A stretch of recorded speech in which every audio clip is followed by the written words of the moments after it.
todo o poder do Espírito Santo que habita na nossa vida, todo o poder do Espírito Santo que habita na nossa vida, nos foi dado, primeiro, em Efésios capítulo 1 fala sobre isso, como selo da nossa redenção. O Espírito Santo é o selo da nossa salvação. Mas em Gálatas 5:22 fala, nos ensina que o poder do Espírito Santo que habita na nossa vida é para que sejamos bênção na vida de outras pessoas. Se você não puder ser bênção nos relacionamentos para as outras pessoas, a tua oração nunca vai poder abençoar ninguém. Pensa a respeito disso. Se eu não puder ser bênção com o meu relacionamento para a vida do Vaguinho, é incoerente que a minha oração seja bênção para a vida dele. Sabe como é que se chama isso, Géder? Quando a oração é melhor que o relacionamento? Religiosidade. É religiosidade, não é espontâneo, é a liturgia.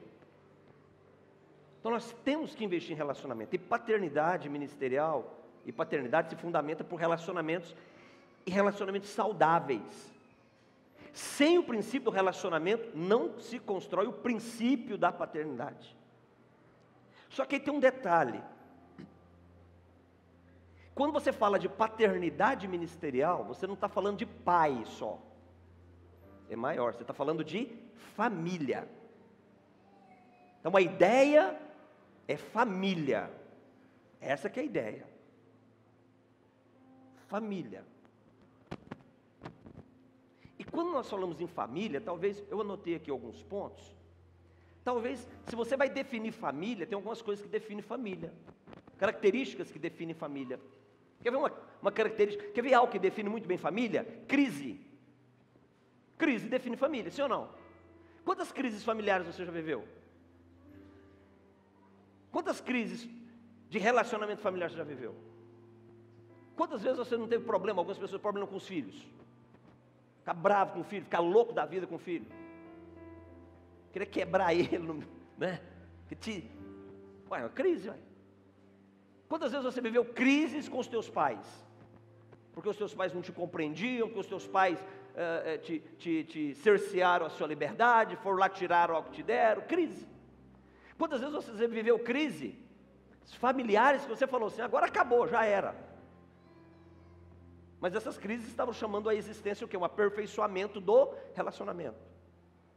Quantos conflitos familiares você já viveu? Fala a verdade, quanta briga de verdade mesmo. Briga. É lamentável isso, é ou não é? Mas acontece. Crises, conflitos, brigas, agressões verbais, fala um monte de bobagem, mulher falando bobagem para o marido, marido falando bobagem para a mulher, esposa desonrando o seu marido, marido desonrando a sua esposa, filhos desonrando os pais, pais não respeitando os filhos, suscitando ira nos filhos. Quantos conflitos, quantas brigas terríveis. Então, quando nós falamos de família, nós precisamos definir família com algumas características, como crises, conflitos. Só que tem um detalhe, eu não posso patrocinar os rompimentos familiares. Você não pode patrocinar o rompimento familiar. Sabe por quê? Porque não existe ex-pai. Existe ex-pai? Não, agora eu briguei, então com meu pai, então agora ele é meu ex-pai.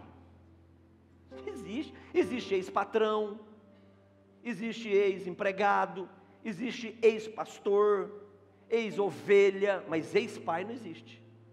Ex-filho, não tem jeito. Então, você não pode, eu não posso patrocinar rompimento familiar. Eu tenho que patrocinar e fortalecer a igreja ser uma instituição, um organismo, o que for. A ideia de Deus para a igreja, o propósito de Deus para a igreja é sermos família. Como é que você trata as pessoas aqui dentro? Como é que você chama quem está aí do seu lado? De quê? De quê, irmãos? Aí, ó, já dei a dica, né? De irmãos. Meu pai, meus irmãos. A ideia de Deus, o conceito de Deus, o propósito de Deus é família. Já parou para pensar nisso? Ele terminou aqui na terra ao redor de uma mesa. E Ele vai nos encontrar e nos receber na glória ao redor de uma mesa. As bodas do Cordeiro, uma grande festa. Então é relacionamento, é família, não tem que ter essa ideia de família. Então se você faz parte de uma igreja que entendeu que a ideia é família, e você não está pronto para resolver as crises relacionais, deixa eu dizer uma coisa, você vai sofrer. Você tem que estar pronto. De repente tem uma pessoinha aí do seu lado, que é uma pessoinha, né? Vocês entenderam, né? Mas uma pessoinha,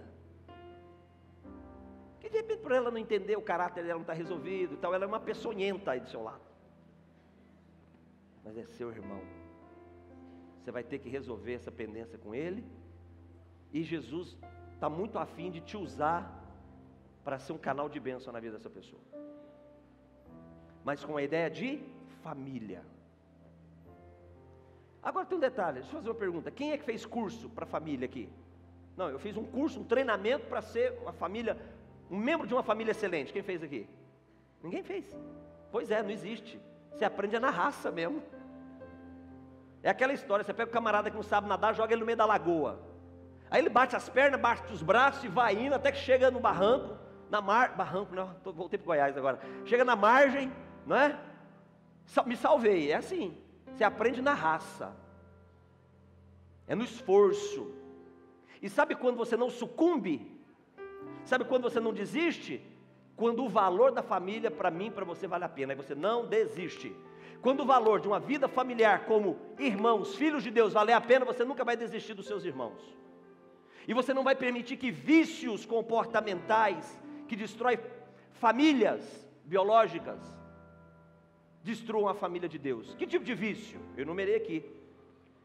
O primeiro vício que destrói a família de Deus são as críticas. Mas eu estou falando crítica no sentido ruim.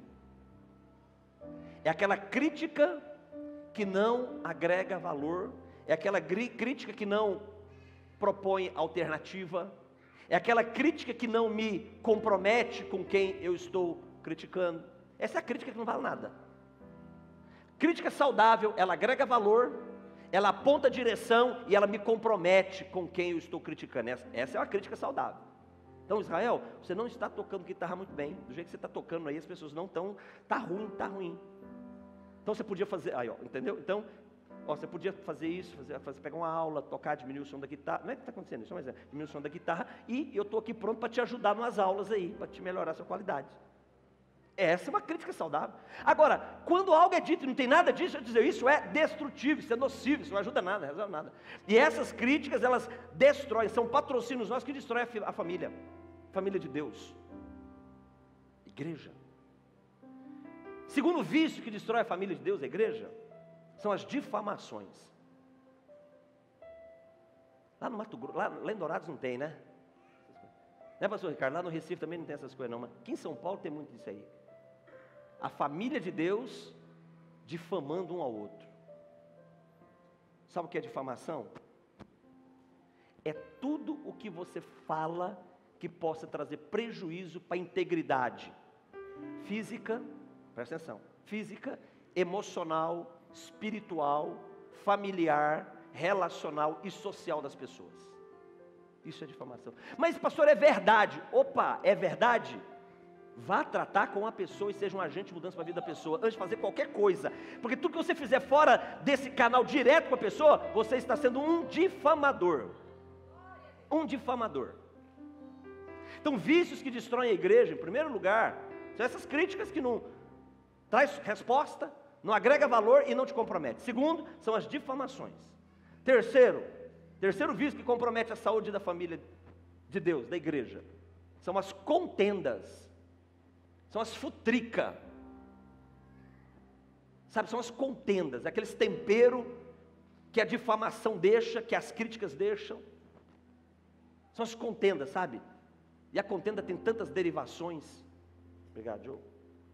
As contendas têm tantas derivações. Ele planta contenda, ele planta intriga, ele planta desarmonia. Kate? Sabe a Tamara? Você conhece a Tamara? Conhece? Como é que está vocês? Vocês estão bem entre vocês? É? Entendi. Olha, abra o olho com ela, hein? Abra o olho. Ela não é tudo aquilo ali não. Ó. Me faz entender, não tem Deus nesse negócio. Me faz entender, eu tento entender, de verdade, eu tento entender onde tem Deus nessas coisas. Mas eu conversar com a Tamara, nunca fui. Repreender a Tamara, porque se eu estou falando a verdade, nunca fui. Construir um valor na vida da Tamara, nunca fui.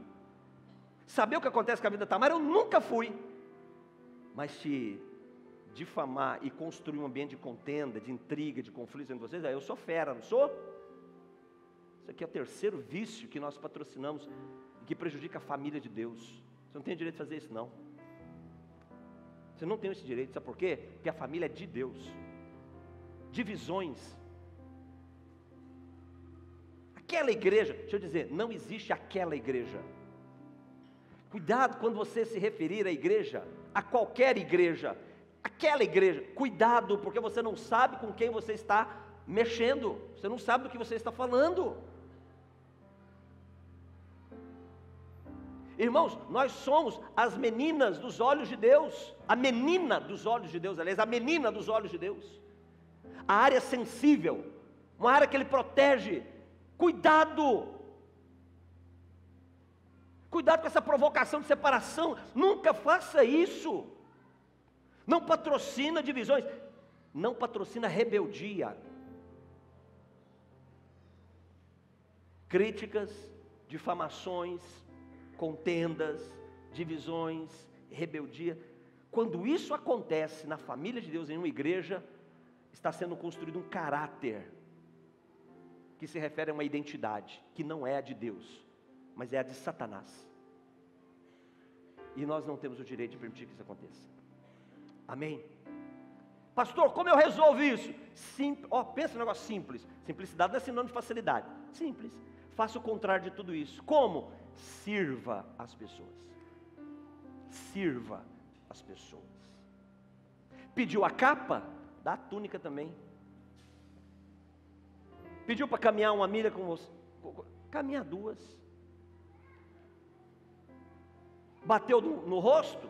Dá o outro lado. Já bateu 10? Que bata mais. Quanto que eu devo suportar? Não tem limite. Pensei que era 7 vezes 7. Pensei que era 7 vezes 70, que era 7 vezes 700. Não tem limite. Sabe por quê? Porque nós somos a família de Deus. E eu tenho que patrocinar a saúde da família de Deus. Pastor, se tiver alguém na família, vamos cuidar dele. Vamos cuidar dele. Se eu percebo alguém que está doente na família de Deus, doente no caráter, doente no caráter desse, vamos lá, vamos ter paciência com ele. Ele não sabe o que está fazendo, doente sabe o que está fazendo? Tem doente que você tem que pôr fralda nele? Coisa, né? Olha o exemplo que eu fui buscar. Tem doente que você tem que pôr fralda nele, porque ele não tem controle das necessidades funcionais básicas da vida dele. Então você vai lá pôr uma fralda para ele não sujar tudo. Então tem membro da família de Deus que às vezes a gente tem que colocar uma fralda nele, porque se deixar ele solto, ele vai sair sujando tudo. Não é verdade? Nós não podemos. Nós temos que ser patrocinadores da saúde da vida familiar. Deixa eu dizer uma coisa, aqui ninguém é doutorado e mestre em paternidade não, tá? A gente está aprendendo. Nós estamos aprendendo na raça. Na raça. Uma coisa boa, a gente quer aprender, né? Então, como a gente quer aprender, a chance de acertar aumenta, sim ou não? Nós não vamos desistir da prática do princípio, então isso aumenta a chance de dar certo. Então nós estamos aprendendo. Então vamos desenvolver o caráter da identidade de filhos de Deus. Como é que eu sei se eu tenho um caráter que me identifica como filho de Deus? É só olhar como Jesus age e reage. Paternidade é você encaminhar filhos. Paternidade é você fazer parte da história de momentos importantes dos seus filhos. Uma coisa é quando um pastor ora. Uma coisa é quando um pastor age. Uma coisa é quando um discipulador ora, quando um discipulador age. Uma coisa é quando um líder ora, quando um líder age. Outra coisa é quando um pai age e ora. Quando uma mãe age e ora. Aí tudo é diferente. Por isso que paternidade é princípio. Só que nós precisamos entender algumas coisas em relação à paternidade. Precisamos entender algumas coisas. E eu vou ser bem bem pontual, tópicos. Em primeiro lugar, quando nós falamos em paternidade, então, se pudéssemos ter um tema, seria... o tema pode ficar esse mesmo, deixa só os pontos que forem destacados. Só vou destacar alguns pontos que são fundamentais. A pastora Jean já trouxe uma palavra muito gostosa para o nosso coração. Primeira coisa, a autoridade apostólica no Novo Testamento era paternal. A autoridade apostólica era paternal. A visão de Deus, o chamado de Deus para o homem é paternal. Nunca foi de pastoreio, discipulado, de liderança. Não estou dizendo que essas coisas não existam, mas o propósito final. Se você pegar, você já pegou assim, ó, abra a sua Bíblia no livro de Mateus. Cadê aqui? Quer ver? Abra a sua Bíblia no livro de Mateus, capítulo 1. Mateus capítulo 1.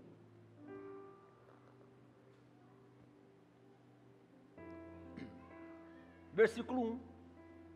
Ó, eu tenho certeza que se tem um capítulo que muita gente pula na hora de ler, esse aqui. O livro da geração de Jesus Cristo, filho de Davi, filho de Abraão, Abraão que gerou Isaac, Isaac gerou a Jacó, Jacó gerou a Judá e seus irmãos, Judá gerou a Pérez, Pérez a Zera. Percebeu? Deus é geracional. Você vai ver a história do homem sendo contada de forma o quê? Geracional. Você vai ver isso aqui se repetindo aonde? Em Lucas. Você vai ver isso se repetindo no livro de Êxodo várias vezes. No livro de Números, então, perde a conta. Então, a igreja apostólica do Novo Testamento era visão paternidade. A construção da história de Deus para o povo dele era paternal. Era patriarcal. De pai para filho, de pai para filho, de pai para filho, era patriarcal. Então, a bênção de Deus era patriarcal. Então, a bênção que Deus colocou sobre Abraão, ela ia para quem agora? Para quem que ela iria? Para Isaac. Mas antes de Isaac, Abraão pensou que podia ir para Ismael, e não podia. Abraão pensou que poderia ir para Eliezer, que era o servo que trabalhava na casa dele. Abraão chegou um dia para Deus e falou assim: Senhor, eu não posso ter filho, Sara não pode ter filho, então eu estou entendendo que o meu herdeiro vai ser o meu servo, o Damasceno, que trabalha aqui na minha casa. Aí Deus disse para ele: nunca, o teu servo Eliezer nunca será teu herdeiro. Sabe por quê? Porque servo nunca é herdeiro. Para ser herdeiro tem que ter legitimidade, e quem é que é herdeiro é filho, hein? Então será que Deus leva esse negócio a sério? Então lá na origem Deus já disse: a sua herança é para o teu filho. Então, a bênção de Deus sobre o patriarca Abraão alcançou quem? Alcançou quem? A descendência dele. A bênção dele foi para Isaac, de Isaac foi para Esaú, a Esaú pisou na bola, foi para Jacó, de Jacó foi para os seus filhos. Então, a bênção de Deus caminha dentro da visão da paternidade, não da visão de discipulado, de pastor. Estou dizendo que isso é errado, vou repetir isso várias vezes. De liderança, não. A bênção que eu como pastor posso colocar sobre a vida do William é poderosa, sim ou não? Mas ela tem um limite. E ela só pode entregar aquilo que ela tem autoridade para entregar. Um pastor não pode entregar uma bênção ou abençoar num nível que vai além da identidade e autoridade dele sobre as pessoas. Já pensou nisso? Um discipulador, ele tem limite para abençoar. Ele tem limite. Um líder tem limite. Se você pegar na história do povo de Israel, você vai ver eles sempre resgatando a autoridade da bênção que estava sobre eles. Meu pai Abraão, pai Isaac e pai Jacó. Então, nós precisamos entender que, quando o assunto é paternidade, existe uma autoridade sobre, que o Senhor vem registrando. Eu separei alguns textos aqui, principalmente no Novo Testamento, para consolidar esse assunto para você. Porque senão fica muito discurso, muita eloquência, que é legal e tal, mas o que a gente precisa é disso aqui, é de Bíblia. Então, o que Deus fala?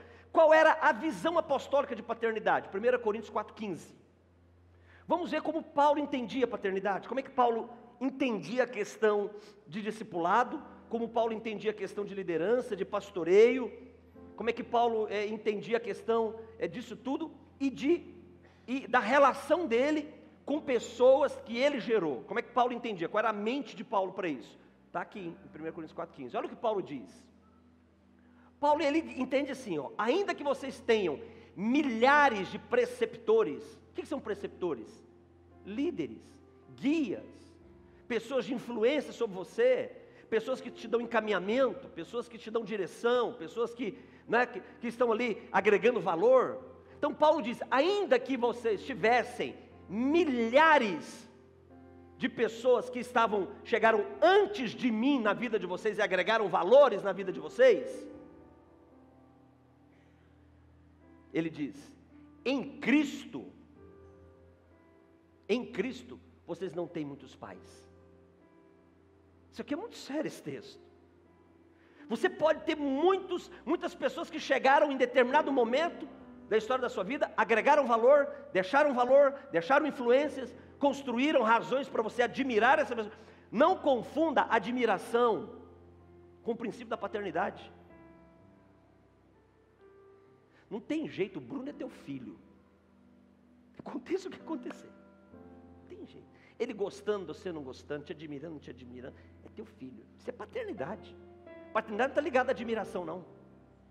Então, independente do momento que alguém te influenciou, agregou valor, cuidou de você, te amou, te presenteou, Paulo está dizendo, porque ainda que tivesses milhares de preceptores em Cristo, não teríeis, contudo, o quê? Muitos pais. Por que não tem muitos pais? Aí Paulo está dizendo, porque eu vos gerei em Cristo pelo Evangelho. Paulo está dizendo, eu gerei. Aqui ó, o útero é meu. O útero é meu. O DNA é meu. Tudo que te nutriu, enquanto você estava no ventre espiritual, vamos dizer, na imaturidade espiritual, foi de mim. O leite que você mamou foi o meu. Colostro é meu. É Ele que te deu essa resistência que você tem hoje, Ele que te deu essa força que você tem hoje, Ele que te deu esses dentes bonitos, branquinhos que você tem hoje, Ele que te deu esse cabelo bom que você tem hoje, essa imunidade que você tem hoje. Eu vos gerei em Cristo pelo Evangelho. Então Paulo não abre mão. Pastor Ricardo, cadê o pastor Ricardo? Está aqui? Está ali atrás. Pastor Ricardo, Paulo não abriu mão da paternidade dele. Ele disse, não tem negócio aqui. Não abriu, Géder, não abriu, não tem negócio, não tem acordo. Ele admite a hipótese de muitas pessoas serem discipuladas, muitas pessoas discipularem os filhos dele, mentorear os filhos dele, pastorear os filhos dele. Peraí, o seu filho, você conhece pessoas que os filhos são pastoreados por outros pastores, não conhece? Não conhece? Conhece, pastor Géder? Conhece, Ricardo? Conhece? Mas quem é o pai? Eu que sou o pai. Aquele é o pastor dele. Então, Paulo admite a ideia de um filho ministerial ser pastoreado por outro, discipulado por outro, mas ele diz o seguinte, mas você não tem muitos pais, não. Não existe muito. Pai é só um. É só um. A sua herança vem dele. O legado excelente seu vem dele. Isso é muito sério. Então, em primeiro lugar, a visão. Por que tratando Paulo com tanta ênfase? Porque Paulo é o mais importante. É a mais importante pessoa no que diz respeito ao tratado da doutrina das Escrituras. Não tem ninguém mais importante nas Escrituras do que Paulo, não tem. Estou dizendo que os outros não sejam importantes, estou dizendo que ele é mais, só isso. De 27 livros do Novo Testamento, Paulo escreveu 13. 13 ele escreveu. 14º ele é o personagem principal, que é o livro de Atos. Então, esse homem que foi extremamente importante na construção da doutrina da igreja, ele não abriu mão da ideia, do princípio de que não existe muitos pais. Eu sou pai daqueles que eu gerei em Cristo pelo poder do Evangelho. Tranquilo, irmãos? Agora vamos avançar. Vamos ver agora como é que era. É porque essa é uma linguagem unilateral de Paulo com ele mesmo. De Paulo com ele mesmo falando para uma igreja. Agora vamos ver como é que era a relação de outros líderes da igreja. e do próprio Paulo em relação às pessoas e como elas recebiam isso. Por exemplo, 1 Timóteo 1:2. Então tem dois textos, quando Paulo fala com Timóteo, quando Paulo fala com Tito. Então 1 Timóteo 1:2, Paulo escreve uma carta para Timóteo, e quando Paulo escreve essa carta para Timóteo, Paulo diz assim: Timóteo, verdadeiro filho na fé. Paulo, ele usa uma palavra grega ali, eu vou pesquisar, verdadeiro, talvez em algumas versões aí, verdadeiramente, do grego gnésios. Sabe o que significa essa palavra grega aqui? Gente, a língua grega, ela é muito profunda. Ela tem palavras que são usadas que definem a grandeza do que quer ser dito. Ela define a grandeza. Ou seja, não é uma língua resumida no seu sentido. Então ela tem palavras que aprofundam a grandeza da intenção do que é dito. E Paulo, quando diz para Timóteo: Timóteo, verdadeiramente meu filho na fé, ele usa uma palavra grega que se denomina gnésios, que significa, sabe o quê? Legitimamente nascido. É isso aí. Então, a palavra verdadeiro no grego que Paulo usa ali significa verdadeiramente nascido. Então Paulo está dizendo: Timóteo, quem é verdadeiramente nascido de mim. Um outro significado dessa palavra gnésio, sabe o que é? É aquele que é registrado no rol de uma descendência. Ou seja, qual é o nome da sua filha mais velha, Danilo? A Beatriz. Quando a Beatriz nasceu, você pegou aquele documentozinho do hospital, os documentos de vocês, você foi lá no cartório, o cartorário abriu um livrão e fez o registro da Beatriz, colocando vocês como pais. Beatriz foi contada no rol de registros das pessoas naturais. É isso aqui que Paulo está falando aqui, ó, quando ele usa a palavra verdadeiro. Ó, será que ele estava colocando ênfase nessa proposta, pastor Alexandre? É isso que ele está dizendo. Verdadeiramente nascido, consta no rol da minha descendência. A mesma palavra grega ele usa para Tito, lá no capítulo 1, versículo 4. Mesma palavra. Tito, vira a Bíblia aí. Tito 1:4. Ele usa a mesma palavra. A mesma palavra. Tito está depois de Timóteo. Só virar as páginas assim que chega lá. Tito 1:4. Tito, verdadeiro filho, segundo a fé comum. Ele usa a mesma palavra, gnésio, a mesma palavra dizendo, legitimamente nascido de mim, consta no rol de nascidos, consta no rol dos meus descendentes, está registrado. Está registrado. Então era essa a ideia de Paulo quando falava com aqueles que ele gerou. Paulo não tinha dúvida. Paulo não está dizendo assim: minha ovelha Tito, minha ovelha Timóteo, meu discípulo amado. Não tem discípulo amado, não. Tem filho amado. Paulo, irmãos, o apóstolo Paulo nunca teve discípulo, sabia disso? Nunca teve. Você não vai encontrar em nenhum lugar nas Escrituras referência a discípulos de Paulo. Você não vai, aliás, você vai encontrar sim. Antes dele se converter. Antes de Paulo se converter, ele era perseguidor da igreja. E como perseguidor da igreja, ele tinha discípulos. E como agora anunciador do evangelho, ele é pai. Oh, coisa linda, totalmente diferente. Então, como perseguidor, ele tem discípulos. E como pregador do evangelho, anunciador do evangelho, ele não tem discípulos, ele tem filhos. Por que era importante essa ideia? Porque Paulo precisava construir uma história onde ele era apenas o começo. Entenda isso, irmãos. Só filho continua. Só filho continua, irmãos. Nunca se esqueça disso. Porque filho herda. Filho herda. Quem aqui já não sonhou em ser filho de um pai rico? Poxa vida, podia ter nascido lá nas mansões do Morumbi, de Moema, dos Jardins. Podia ter nascido lá na Flórida, em Miami. Podia ter nascido lá, né, em Nova York, na ilha de Manhattan, né, nas cercanias lá de Wall Street, né, para ter uma descendência. Aí Jesus vai lá e faz nós nascer aqui, né? Glória a Deus por isso. Algum propósito ele tem nesse negócio bom demais. Então é filho que herda. E o filho herda sem precisar brigar por isso, ele tem direito, é legítimo. Então era essa a ideia. Olha, João, como é que João tratava também? Vamos falar de um personagem diferente? João, o apóstolo João. Apóstolo João. Primeira carta de João. Ele escreve para a igreja. Como é que ele fala com a igreja? 1 João capítulo 2, versículo 1. E depois você já deixa engatilhado aí, terceira carta de João, capítulo único, né? Que é 1:4. Olha como João fala com a igreja. Filhinhos, o quê? Meus. Estas coisas vos escrevo para que não pequeis. Se todavia alguém pecar, temos um advogado junto ao Pai. Gente, essa linguagem, fala a verdade, não combina com a linguagem de um pai? Não combina? Envolve, abraça. Agora, olha, terceira carta de João, versículo 4. Terceira carta de João, versículo 4. Coloca lá. Não tenho maior alegria do que esta. Qual é a alegria dele?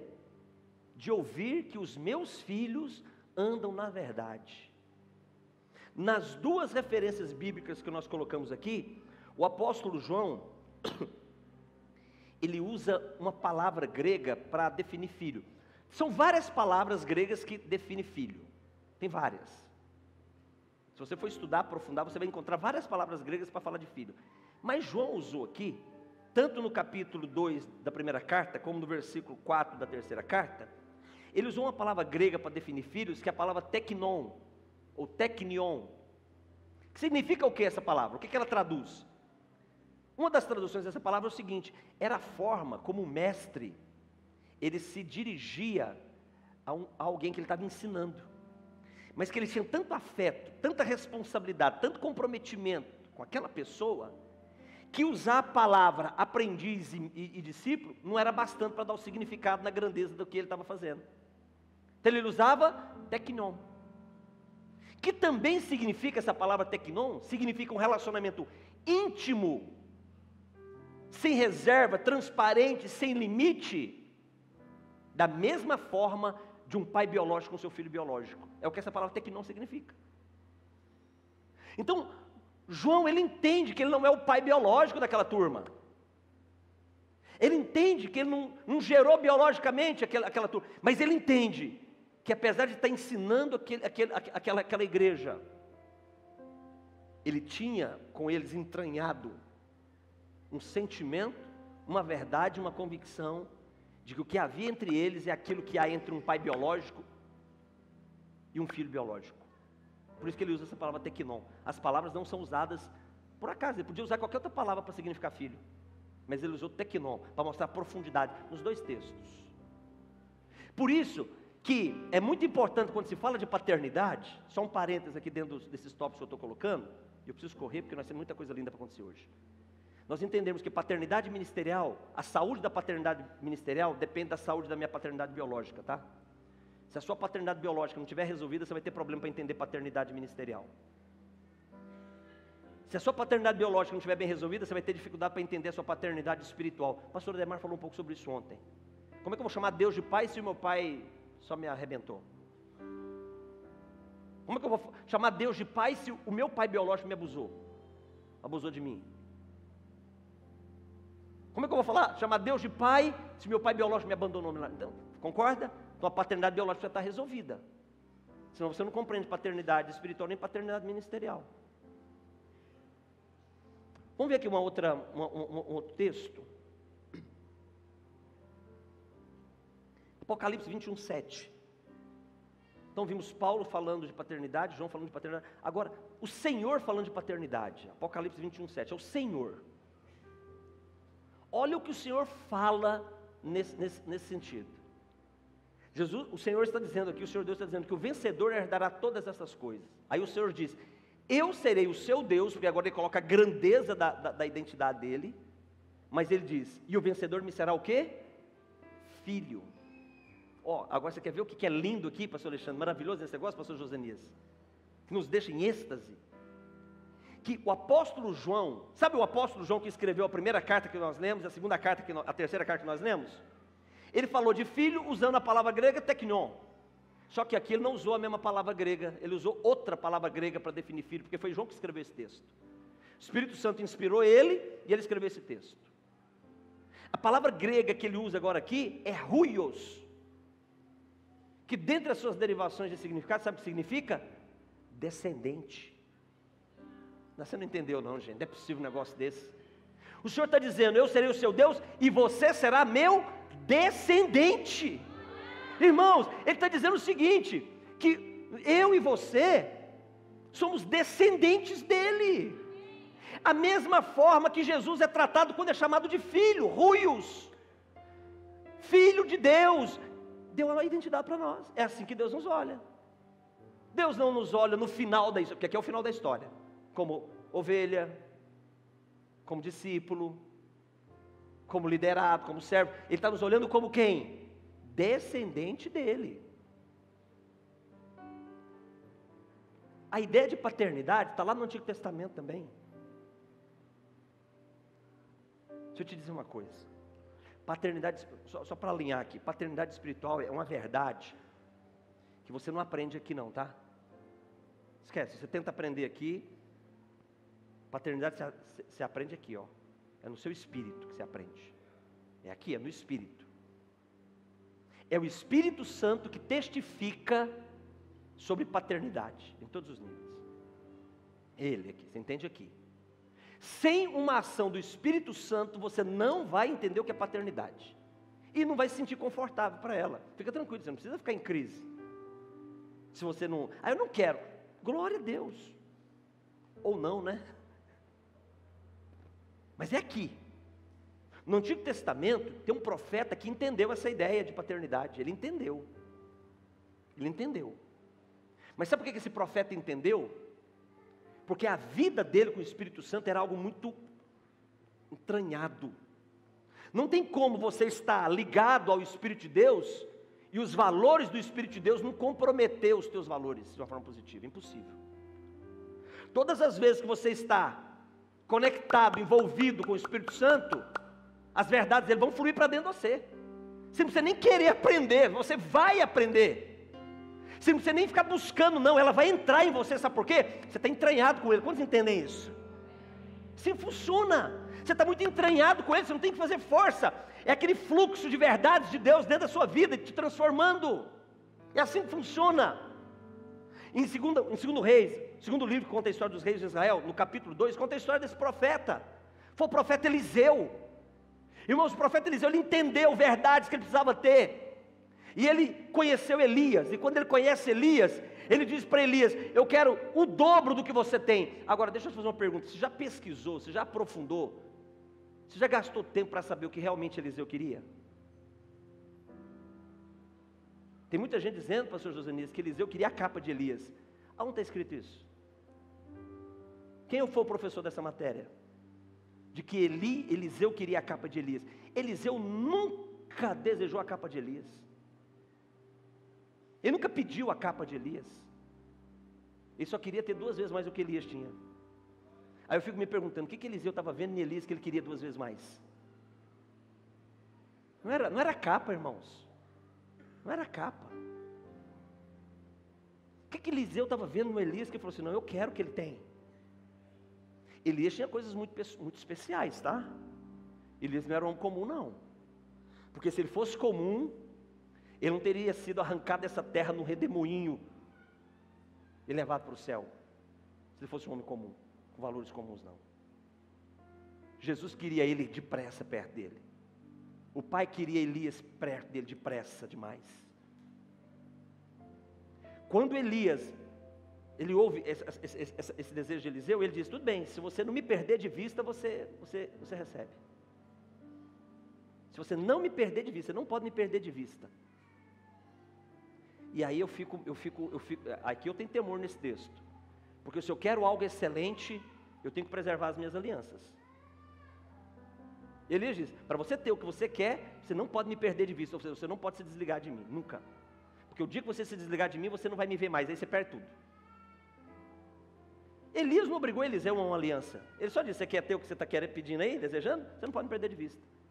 O dia que Elias é arrancado da presença de Eliseu, cadê, gente, lá o 2 Reis 2, já lá, gente. o dia que Elias é arrancado da presença de Eliseu, segundo a Reis 2:11, 11 e 12. Quando o Senhor tira o Elias de Eliseu, tem um grito na boca dele, olha lá. Indo eles andando e falando, então Elias estava ali colado, Eliseu estava ali colado com Eliseu, Eliseu estava colado com Elias. Então eles iam falando, e um carro de fogo, com cavalos de fogo, os separou um do outro, e Elias subiu para o céu num redemoinho, versículo 12. O que vendo então Eliseu isso, olha o grito dele, olha o grito, meu pai, carros e cavalos de Israel, nunca mais foi visto Elias. Então percebe o grito de desespero no coração de Eliseu?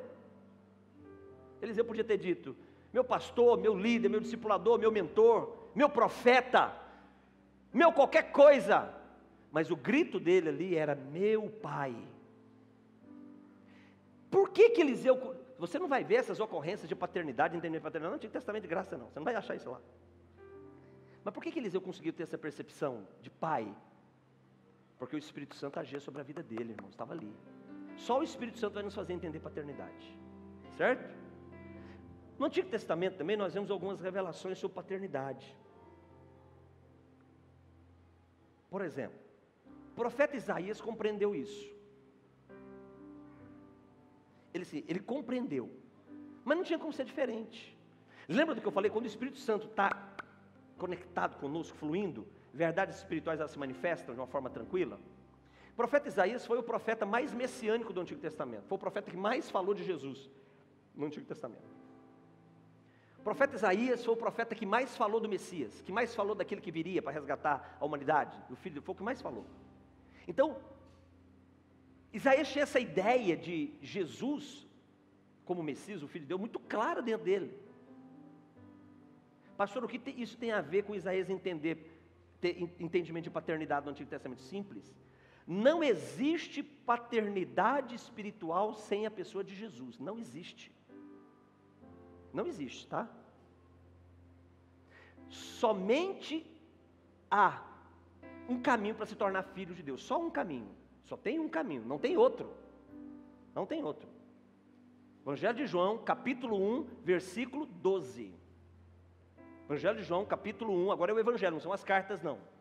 Evangelho de João, capítulo 1, versículo 12. Só tem uma forma de sermos feitos filhos de Deus. Só uma forma. Evangelho de João, capítulo 1, versículo 12.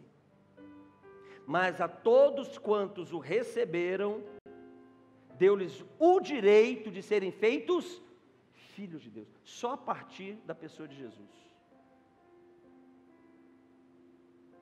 Teknon, a palavra filho ali, legitimamente nascido.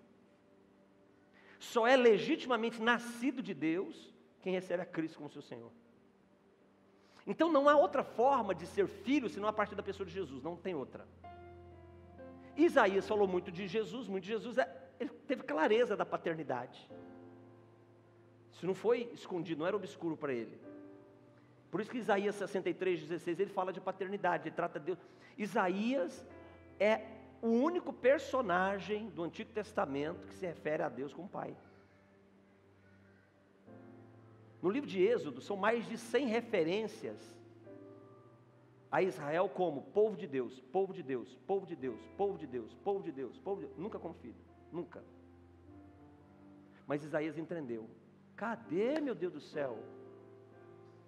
Sangue, fogo e terremoto. Isaías 63:16. Isaías entendeu. Mas tu és o nosso pai. Ainda que Abraão não... Olha o que ele fala. Josanias, olha o que ele fala aqui. Ainda que Abraão não nos conheça. Ainda que Israel não nos reconheça. Tu, Senhor, é o nosso pai. Olha que coisa poderosa. Isaías, ele transcendeu a genealogia, a ideia geracional patriarcal, e foi direto para o céu. Você acha que aqui é qualquer coisa? Ele entendeu isso aqui. Agora, vai lá para Isaías 64, versículo 8. Mais uma fala de Isaías em relação à paternidade.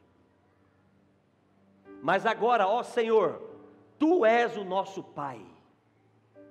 Somos o barro Tu és o oleiro e nós somos as obras das tuas mãos. Olha só, eu sou obra das mãos de um pai. Eu não sou obra das mãos de um Deus pastor, de um Deus discipulador, de um Deus mentor, de um Deus líder. Eu sou obra das mãos de um Deus Pai, Abba, Pai. É isso que eu sou. Isaías entendeu isso. Isaías entendeu isso. O próprio Deus dá testemunho da sua paternidade em Mateus 3,17.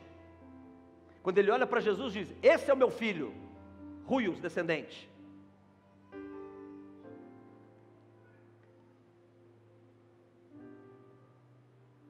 Não é o pai que escolhe o filho, é o filho que escolhe o pai. São ações diferentes. Lucas 15, tem 3 parábolas que são contadas ali em Lucas 15, 3 parábolas. Começa com a parábola da ovelha perdida, começa com a parábola da dracma perdida, e a terceira parábola é a parábola de quem? Do filho pródigo. Não é o pai que escolhe o filho, é o filho que escolhe o pai. Não é o pai que vai atrás para ter filho, é o filho que busca ter um pai para ter uma história e uma descendência. Na parábola de Lucas 15, quando a ovelha está perdida, qual é o processo para restaurar a história? Qual é o processo? A ovelha volta para o aprisco? A ovelha volta para o aprisco? O pastor vai atrás da ovelha. Pastor vai atrás da ovelha. Amanhã nós vamos aprender a diferença de pastor, líder, discípulo, tudo isso aí. Todo pastor tem que ir atrás da ovelha. E está lá na parábola, o pastor foi atrás da ovelha perdida, foi ou não foi? Na dracma perdida, ali fala de gerar discípulos, porque no final do exemplo da dracma perdida diz, é assim que Deus quer fazer com o pecador, não é? Então ali é fazer discípulos para Jesus. Quem foi atrás da dracma perdida? O pregador, o discipulador, o líder. Mas na parábola do filho pródigo, o pai não sai de casa. O pai não sai de casa, porque quem abandonou a casa foi o filho. Quem tem que voltar? Quem tem que voltar? Porque ele tem valor para voltar. E qual o valor que ele tem para voltar? Saber quem ele é. Na casa do meu pai, lembra o que ele diz? Os empregados lá vivem melhor do que eu estou aqui querendo comer a comida do porco, e nem a comida dos porcos eles me dão.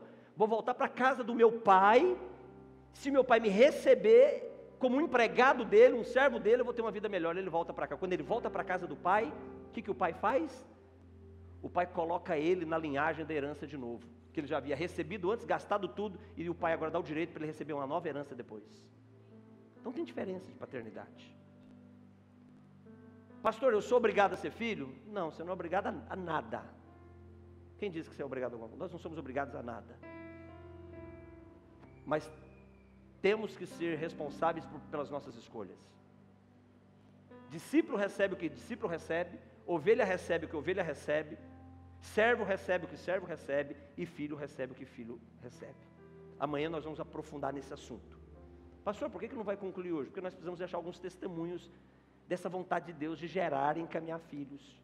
Hoje nós temos dois momentos muito importantes para acontecer hoje. Primeiro, hoje nós vamos não reconhecer apenas, nós vamos ordenar, nós vamos ungir o pastor Bruno ao ministério pastoral hoje. Pastor Bruno, vem cá, pastor Bruno, vem cá com Jaqueline, porque sem a Jaqueline você não é pastor de nada. Hoje nós vamos reconhecer o pastor Bruno, ungindo ele, ordenando ele. Toda hora que a Gigiana precisava das pessoas, elas não estavam aqui, agora eu preciso dela, ela que não está, ó. Alguém chama a Gigiana lá. Nós vamos ordenar o pastor Bruno ao ministério pastoral. O pastor Bruno é um filho ministerial que Jesus tem nos dado, que já caminha conosco há um bom tempo. Já pastoreia um rebanho há um bom tempo, cuida de um rebanho há um bom tempo, mas o óleo não tinha descido na cabeça dele ainda. E isso é importante. Você vê como é que é importante? Davi, ele foi ungido 3 vezes para níveis diferentes. Mas enquanto ele não foi reconhecido por todos os anciãos, ele não pôde governar sobre toda a nação. Então hoje você governa, você dirige, você abençoa, pastoreia um rebanho, com muita qualidade, com muita eficácia. Mas tem que ter uma autoridade de cima para baixo. E a unção pastoral, ela fala sobre isso. A unção pastoral é quando pessoas reconhecem, o céu aprova e você recebe. É assim que funciona. Então, a sua vida já não era fácil até agora. Agora vai ficar mais exigente. Porque agora você não testemunha do serviço pastoral. Porque nós pensamos que nós temos que dar testemunho do serviço pastoral, e não é. Agora você testemunha da unção pastoral que o Senhor coloca sobre a sua vida. Então, primeira instância, antes, o seu caso era com as pessoas da igreja, com as ovelhinhas que estavam ali, aquelas ovelhinhas que estão tentando entender se é filho, se não é, umas ovelhinhas que não é ovelhinha, era bode, aquela coisa toda, não é? Agora não. Agora é com a autoridade que vem sobre você, é com Ele.